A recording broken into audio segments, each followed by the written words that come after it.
Bullseye with Jesse Thorn is a production of MaximumFun.org and is distributed by NPR. I'm Jesse Thorn. It's Bullseye.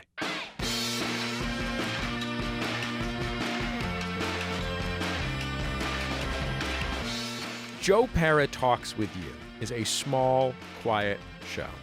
In fact, it might be the smallest, quietest show on television. It is also, frankly, I think my favorite show on television. The conceit is pretty straightforward. It basically couldn't be any more plain. Joe Pera, who's the host, plays a version of himself. In real life, he's a stand-up comedian. In the show, he teaches middle school choir. He basically guides you through his life in the city of Marquette, Michigan. He talks about iron and breakfast, and there's one where he talks about the rat wars of Alberta, Canada. Long story. And then while he talks with you about those things, he lives his life. He visits his Nana. He teaches choir. He goes on a date with the band teacher. It is a deeply sweet show. The stakes are never life and death. There aren't any fights. And it's funny, but there are very few jokes. Anyway, I truly love Joe Pera Talks With You, and I'm so thrilled to have him on Bullseye. The show is wrapping up its second season right now on Adult Swim. Here's a little bit of it. In the beginning of this new season, Joe grows some snap beans in his garden, only he is working on something really special. A bean arch. Here's Joe. Right now, it's a regular arch, but later this afternoon, we'll plant seedlings on either side. Over the next 65 days, we'll climb the structure, and if all goes well, meet in the middle. And snap beans will hang down, so that when I walk under, I'll be able to just reach up and pick a bean. Imagine that. Not having to bend over to pick a bean, but to reach up and pick a bean. If you're tall, maybe even with your mouth. Joe Pera, welcome to Bullseye. I'm so thrilled to have you on the show. I love your show. Thanks for having me, Jesse. How did you get the idea that this thing that you are doing on your television show could be a television show? Growing the bean arch? Well, not specifically growing the bean arch, although that is, what is it, a synecdoche, a metonymy? What's the thing where one thing stands in for the group of things? But no, I mean, like, your show is really not like any other television shows. And I wonder, like, at what point you brought this to a manager or an agent or something like that, and they were like, yeah, we should take this out and pitch it to television.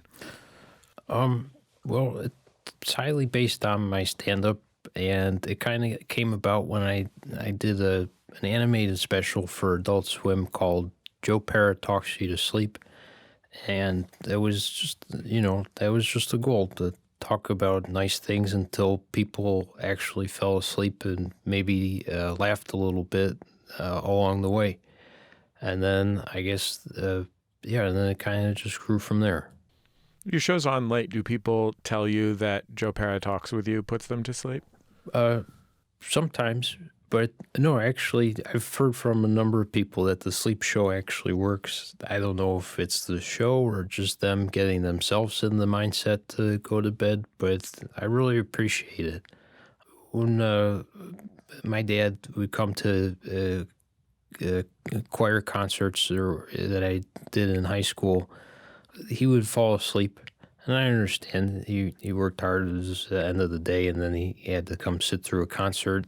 But my orchestra teacher, Mr. Thomas, actually said, don't worry about it. If falling asleep is a reaction, and it's kind of a good one. So I guess it kind of started from to see if I could create that reaction or just an environment and a feeling where people would feel good going to bed and right after the show. And I think that the fact that it's on late is great, because they might have the opportunity to do so.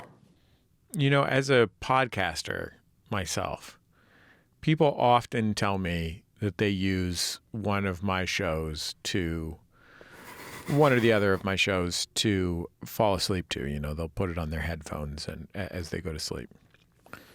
I think that's a nice thing. No, that's very nice. A little bit, I guess people could take it as a little creepy or you could take it as creepy that they want to listen to your voice last before they drift off. But I don't know. I guess that's a nice thing that you could give them enough of a feeling of calm or just bore them to sleep. Yeah, I mean, it really is. First of all, it hadn't even occurred to me that I could take it as creepy, but now in the future, I will bear that in mind. But I think it's hard for me to remember that what they mean when they say that is that the show is a safe and comfortable place for them. And if they are doing this to fall asleep, it may be that they don't feel safe and comfortable otherwise when they're falling asleep, rather than that my work is boring. Yeah, no, I was just kidding. But I don't know. It could be a lot of things. It could be I don't know, just the radio noise, or there's got to be something. I mean, they definitely put it on for a reason. They don't listen to another show, but maybe if you're not a fan of that, you could introduce the 10-minute scream, where every 10 minutes during your show you just scream, and we'll put an end to that pretty quick.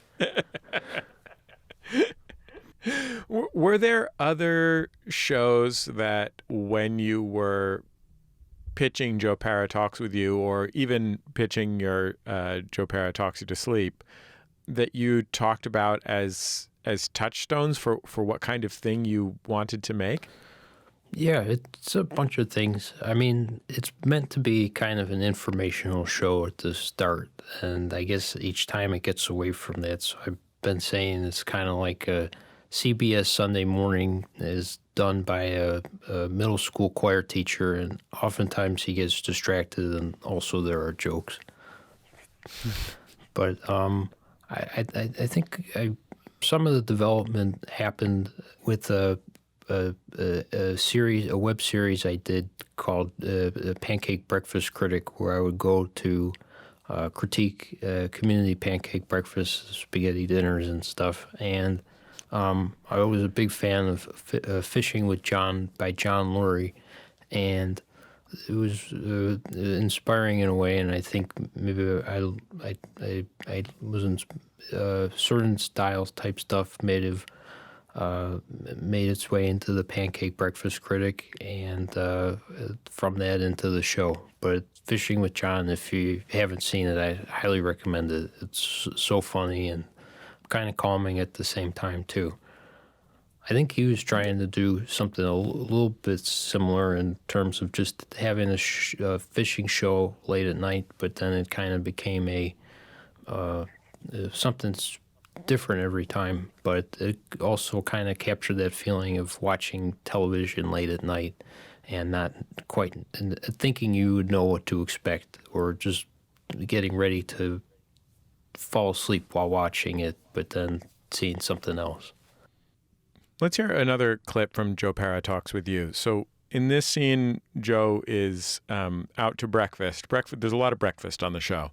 He's out to breakfast with his neighbor, Mike, who's played by Connor O'Malley, who also is a writer and creative contributor to the show otherwise.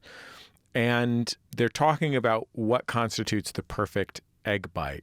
And they sort of settle on one bite that includes everything that's on the breakfast plate: toast and butter and hash browns and ketchup and jam and the egg, all in one munch.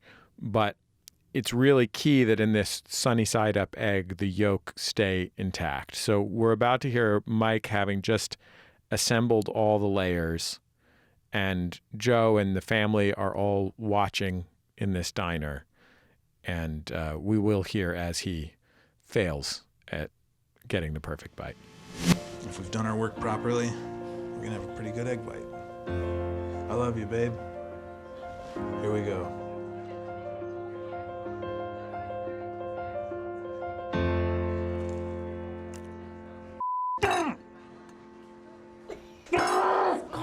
Shut down.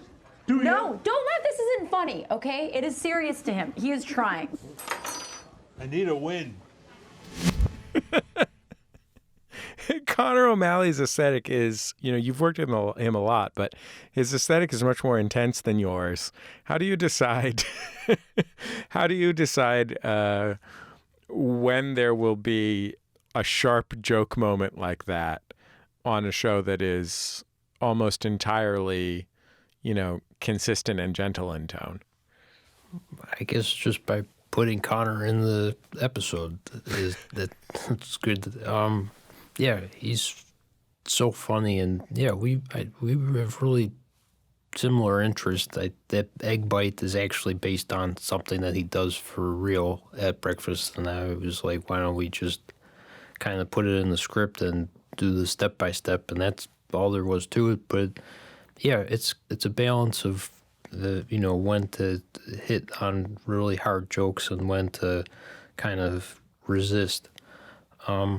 But yeah, I don't know. Having Connor it's great. As a writer, I think he wrote one of my favorite episodes this coming season about going to the grocery store.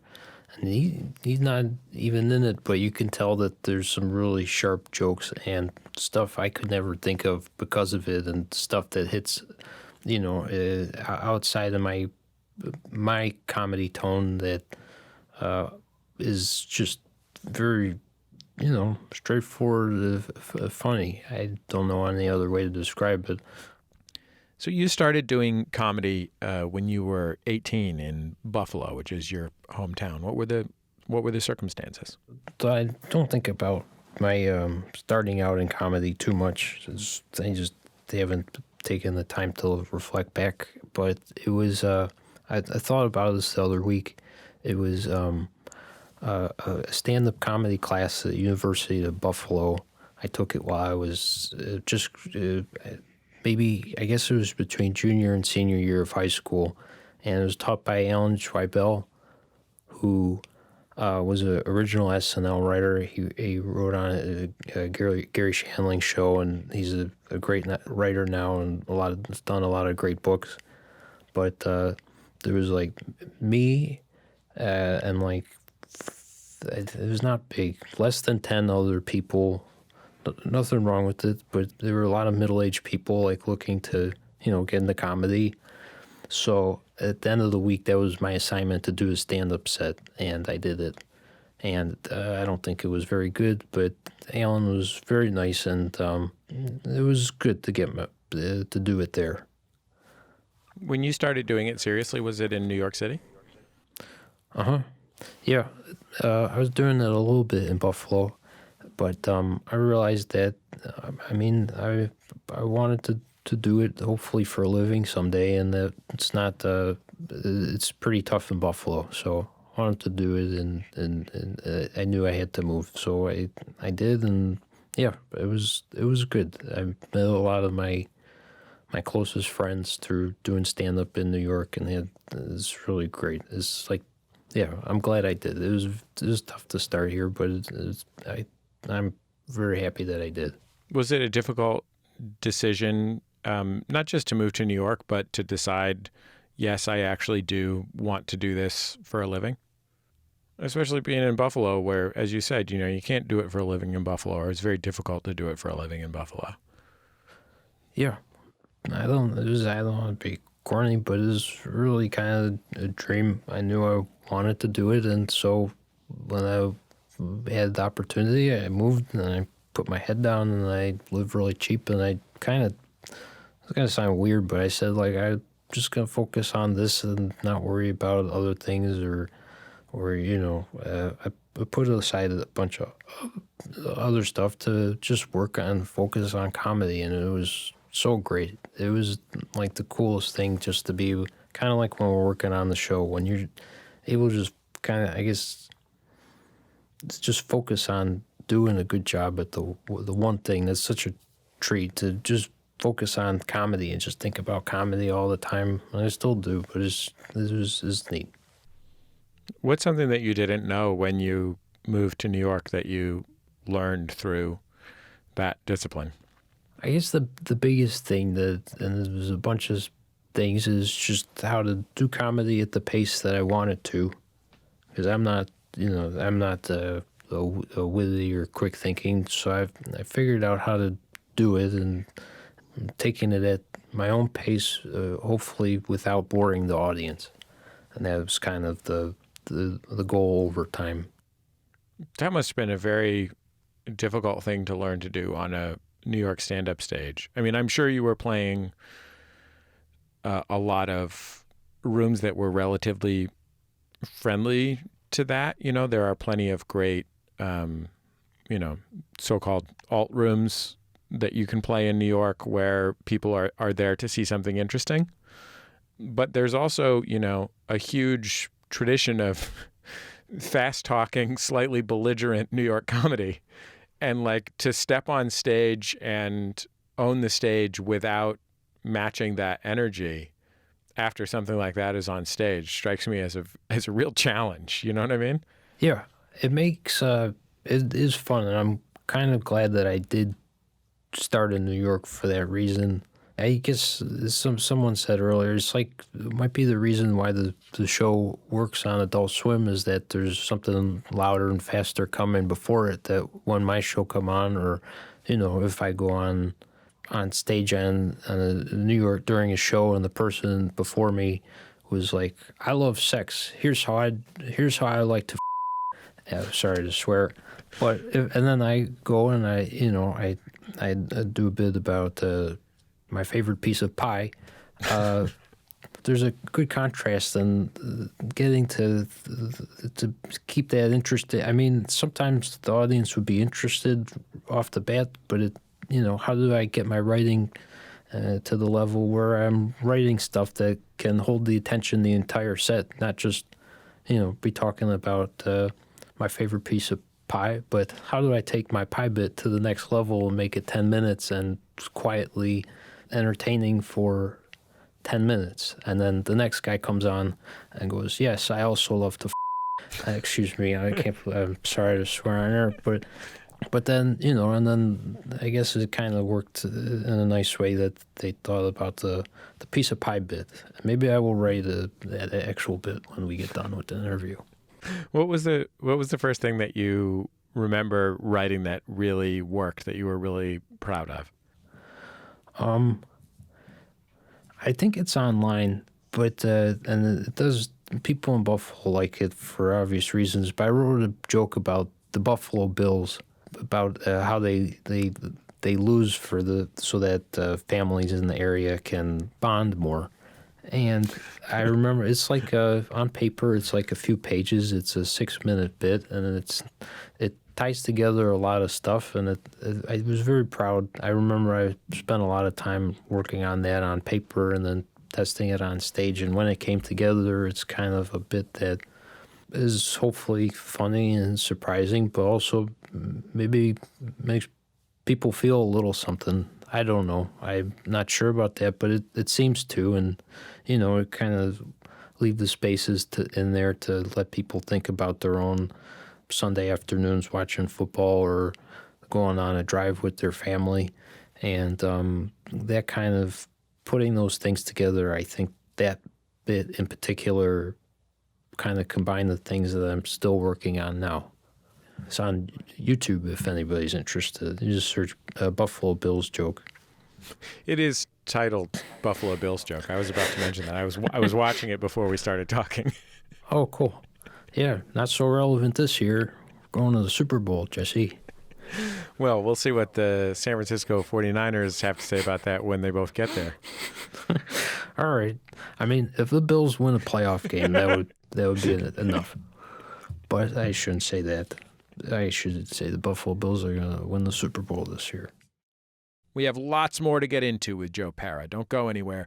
When we come back from the break, I'll ask him how he makes the show feel so grounded and real, and whether he's proud of it.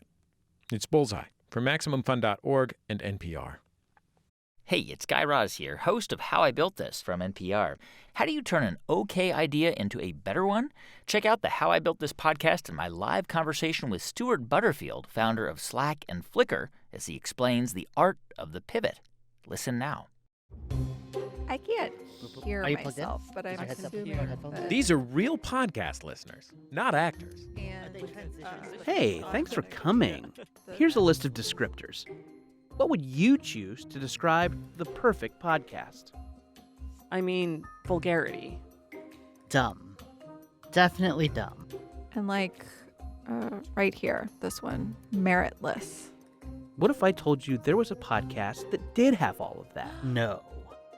Jordan Jesse Go. And it's free. Jordan Jesse Go. Jordan Jesse Go.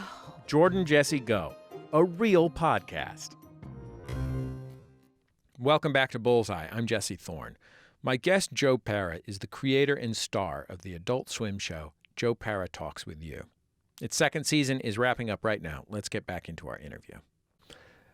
What was it like to not just have dedicated your life to comedy, but to have moved to the biggest city in the United States, one of the biggest cities in the world? That sounds so sad. I dedicated my life to comedy. You did a great job. You're bringing a lot of joy to a lot of people's lives, Joe. No, it's You should funny. feel great it's about just it. very funny to say. No, it's ridiculous, but I also think, I mean, if you got to dedicate your life to something, and you said that, not me, but I'll just say, if you got to dedicate your life to something, comedy is not the worst thing. Yeah, I mean, you were just talking about the value of dedicating your life to a thing and just practicing a craft, you know? Like that's at least how I heard you talking about focusing on stand-up and, you know, figuring out a way to live on almost no money so that you could do it. It's that feeling of, you know, you do it once and then you see if you can do it a little better the next time. And that is like such a fundamentally human experience, you know? Yeah. I may have taken it too far. I had a twin bed until I was 26, 27. It was, I guess I had such a small room, it was what fit, but it also, after the Talks You to Sleep came out, that I was like, all right, I got to check, and I'm going to buy a big boy bed.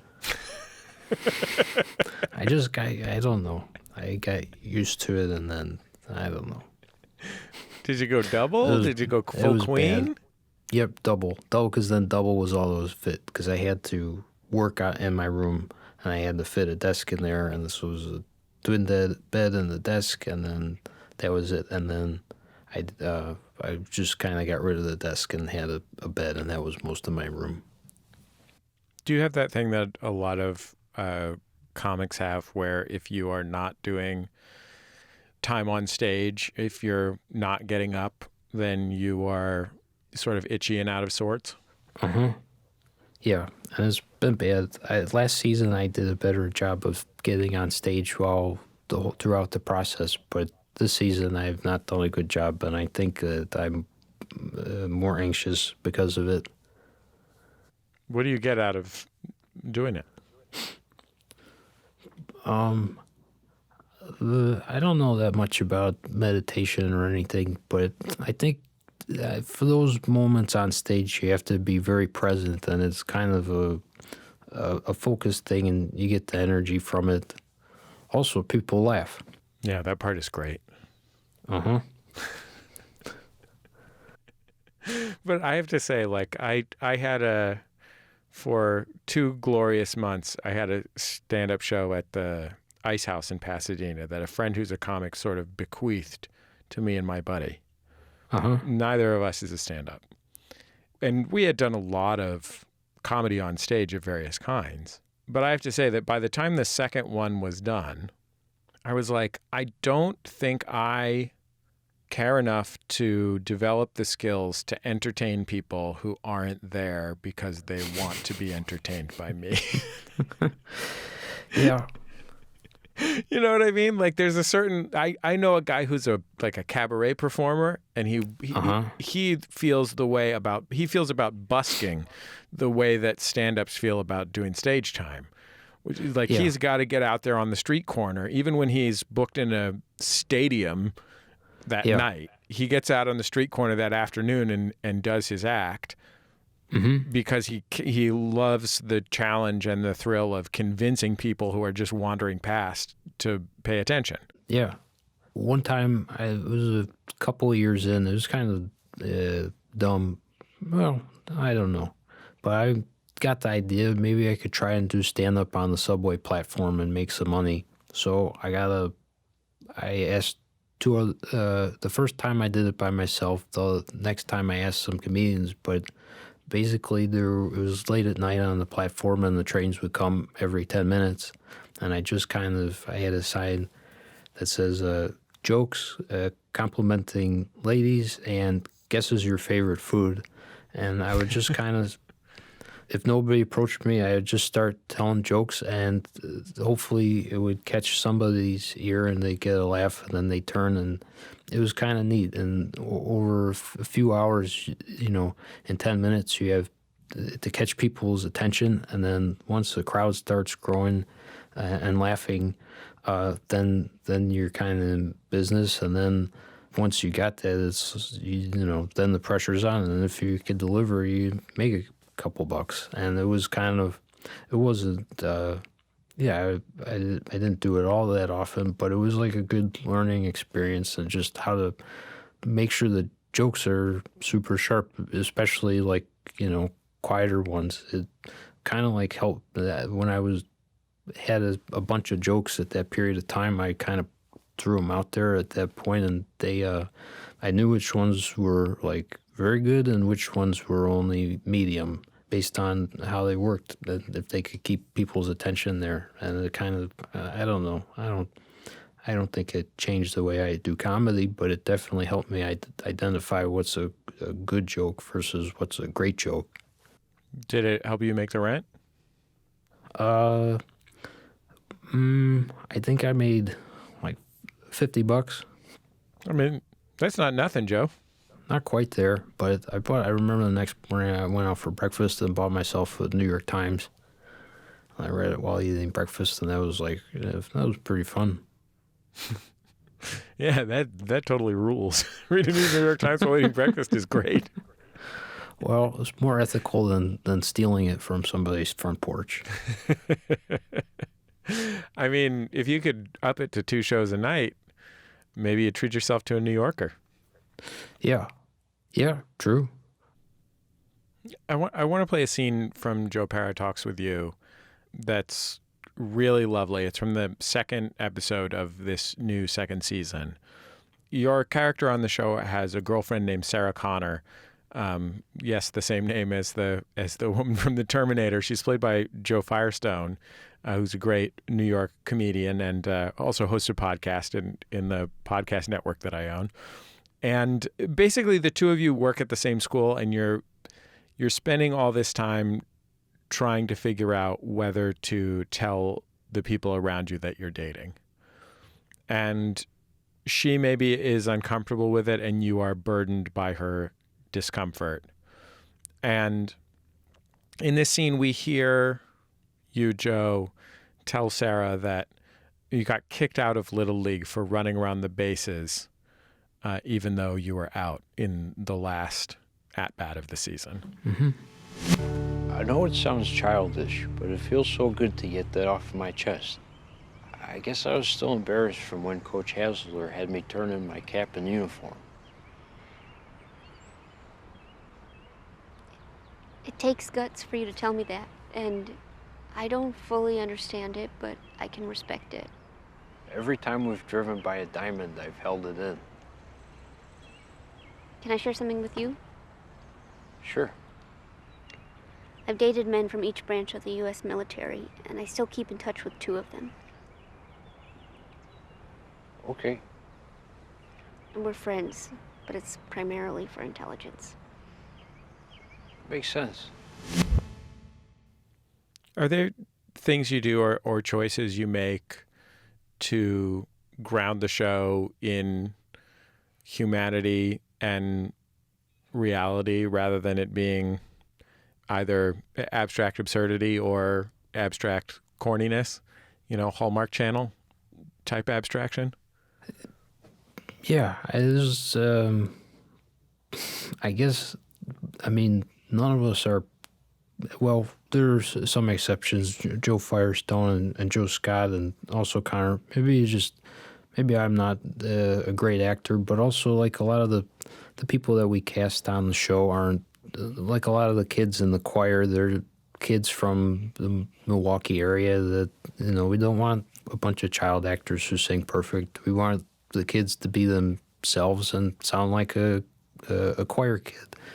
When we did this new season, we needed a beauty salon, and we found not only the perfect beauty salon that kind of reminded me of the one where my own grandmother got her hair done, but the owner, Yvonne, was such a great personality and interesting person. I mean, she spends her entire career talking to people all day long and finding out what they know and keeping them entertained while she cuts their hair. Who better to cast than that? Sometimes it makes things tougher, but I think these decisions to shoot in real places, use real people, and let the unpolished stuff go. It kind of adds up and hopefully grounds the show in a bunch of choices, and also me and Marty Scouspo, the excellent director, don't 100% know what we're doing, so we just kind of embrace a bunch of the flaws of the show, and instead of trying to smooth them out, include them, and I hope that that's fun. Like, Joe Firestone's not going to like this, but in episode 8 of last season, she walked right into a doorway, and I don't know if anybody really noticed, but stuff like leaving in shots where she walks into a doorway or where I almost trip or something like that, you just, don't bother taking them out, because that's what people want to see, people run into doorways, I think. Are you proud of the show? Yes.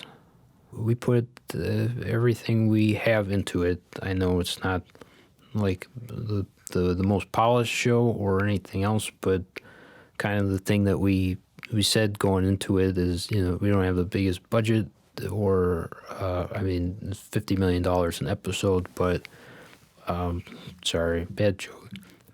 But yeah, what we just tried to say is everybody on the cast and crew, we try and care as much as we can about the show and all the decisions and the edit, and every step of the way from the scripts to the edit, we just try and care more about the show, or as much as possible, because that's, I'm not the smartest, so we can't make it the smartest show or even the outright funniest show, because Danny McBride is doing that. But I don't know. I hope that those intangible qualities kind of carry across, and just that caring and from everyone is just, people hopefully will be able to sense it when they watch it. Well, Joe, I'm glad you're proud of it, because as much as I love Danny McBride, and I do, I think your show's my favorite thing on TV. I love it so much, and I'm really, yeah, for real. Oh, thank you. Absolutely for real. I mean, Mandalorian is fun too. Don't get me wrong, but. Oh no, you're going hard on Baby Yoda now too. No, I like Baby Yoda. I like Mandalorian, but I like your show better. Hey, thanks. That's the honest truth, and I'm really grateful that you took this time to be on Bullseye. I really appreciate it. Same, thank you. I hope you like the rest of the season, because I think it's pretty special where the places it goes through the finale at the end of January. Well, I'm excited. Thank you, Joe. Thanks, Jesse. Joe Pera. If you haven't seen Joe Pera Talks With You, you really should. It very sincerely gets my highest recommendation. I genuinely love the show. It's like nothing else on television. You can watch both seasons at adultswim.com. There are also 2 specials. Joe Pera Talks You to Sleep, and Joe Pera Helps You Find the Perfect Christmas Tree, which is right up there with the Pee-wee's Playhouse Christmas special on the list of best television Christmas programming. That's the end of another episode of Bullseye. Bullseye is produced at MaximumFun.org World Headquarters. overlooking MacArthur Park in beautiful Los Angeles, California, where the city of Los Angeles is planting some new plants, and they appear to be mostly native. So, hey, shout out to the city of LA. And while we're at it, shout out to the county of LA. They do good work too. The show is produced by Speaking Into Microphones. Our producer is Kevin Ferguson. Jesus Ambrosio is our associate producer. We get help from Casey O'Brien. Our production fellows are Jordan Cowling and Melissa Duenas. Our interstitial music is by Dan Wally, also known as DJ W. Our theme song is by the band The Go Team. Our thanks to them and to Memphis Industries, their label, for letting us use it. And one last thing. We're also on Facebook, Twitter, and YouTube. Just search for Bullseye with Jesse Thorn. You can find it on any of those platforms. All the interviews on this show and all of our interviews from the past few years are on YouTube if you want to go browse around our YouTube channel. I think that's about it. Just remember, all great radio hosts have a signature sign-off. Bullseye with Jesse Thorn is a production of MaximumFun.org and is distributed by NPR.